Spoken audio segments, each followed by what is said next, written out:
ಸಮಯ ಬದುಕಿದು ಎನ್ನುವಂಥದ್ದು ಮುಖ್ಯವಲ್ಲ, ಹೇಗೆ ಬದುಕಿತು ಇದು ವಿಶೇಷವಾದಂತಹ ಪ್ರಾಧಾನ್ಯತೆಯನ್ನು ಕೊಡುತ್ತದೆ. ನನ್ನದ್ದಾದಂತಹ ಬದುಕು ಹಾಗೆಯೇ ಆಗಬಾರದು ಎನ್ನುವಂತಹ ನೆಲೆಯಲ್ಲಿ ಗುರುಗಳಾದಂತಹ ಶುಕ್ರಾಚಾರ್ಯರ ನಿರ್ದೇಶನದ ಮೇರೆಗೆ ಬೇರೆ ಬೇರೆ ಲೋಕಗಳನ್ನು ಸಂಚರಿಸಿದೆ. ಆ ಮೂಲಕವಾಗಿ 16,000 ಹೆಣ್ಣು ಮಕ್ಕಳನ್ನು ತಂದು ಕಾರಾಗೃಹದಲ್ಲಿ ಇರಿಸಿದ್ದೇನೆ. ಯಾಕೆ? ಸರಿಯಾದಂತಹ ಸಂದರ್ಭ ಬಂತು ಅಂತೇಳಿ ಆದ್ರೆ ಮದುವೆಯಾಗಬೇಕು ಎನ್ನುವಂತಹ ನೆಲೆಗಟ್ಟಿನಲ್ಲಿ. ಅಷ್ಟು ಮಾತ್ರವಲ್ಲ, ಬೇಕಾದಂತಹ ಕಪ್ಪ ಕಾಣಿಕೆಗಳು ಕೂಡ ನಮಗೆ ಬಂದು ಸೇರ್ತಾ ಉಂಟು. ಎಂದಿನಂತೆ ಬಂದು ಕೂಡ ಈ ಪ್ರಾಗ್ಜೋಷ ಪಟ್ಟಣದ ಪುರವನ್ನು ಪ್ರವೇಶ ಮಾಡಿ ಓಲಗವನ್ನು ಕೊಟ್ಟಾಕ್ಷಣ ಯಾರದು ಬರ್ತಾ ಇರುವುದು?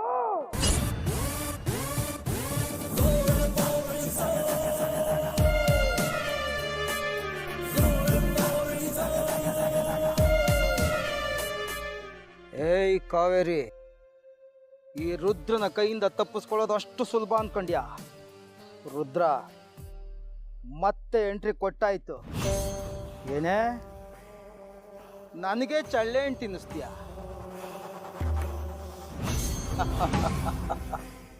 ಏಯ್, ಇನ್ನು ಮುಂದೆ ನೀನು ನಿನ್ನ ಗಂಡನ ಜೊತೆ ಅದು ಹೆಂಗ್ ಖುಷಿಯಾಗಿರ್ತೀಯ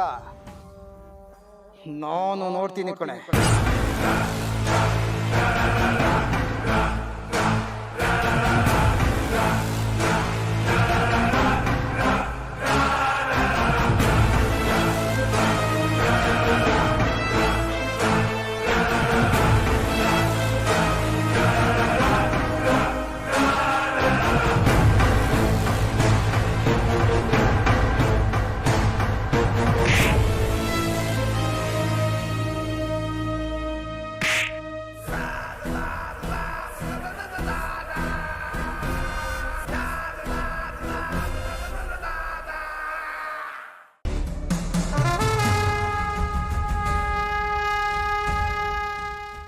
ರುದ್ರ,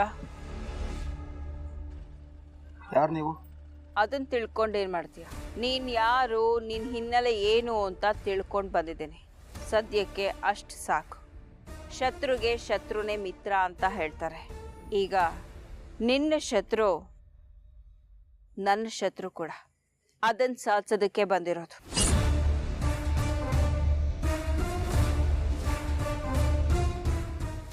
ಹಿಂಗೆಲ್ಲ ಮಾತಾಡಿದ್ರೆ ನನಗೆ ಅರ್ಥ ಆಗಲ್ಲ. ನಂದೇನಿದ್ರು ಏಕ್ ಮಾರ್ ದೋ ತುಕಡ. ಡೈರೆಕ್ಟಾಗಿ ಮ್ಯಾಟ್ರಿಗೆ ಬನ್ನಿ. ನಿಮ್ಮ ಕತೆ ಪುರಾಣ ಕೇಳಕ್ಕೆ ನನ್ನ ಹತ್ರ ಟೈಮ್ ಇಲ್ಲ. ಈಗ ನೀನು ಕಾವೇರಿ ಬೇಕು ಅಂತ ತಾನೇ ಪ್ಲಾನ್ ಮಾಡ್ತಾ ಇರೋದು.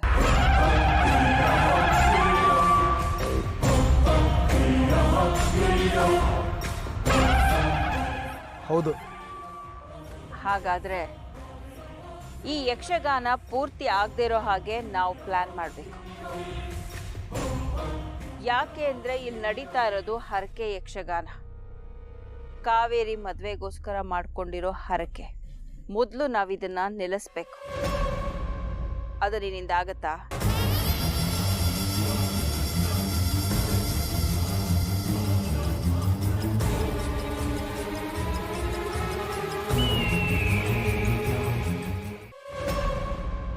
ನಿಮ್ಮನ್ನು ನಂಬೋದಾ?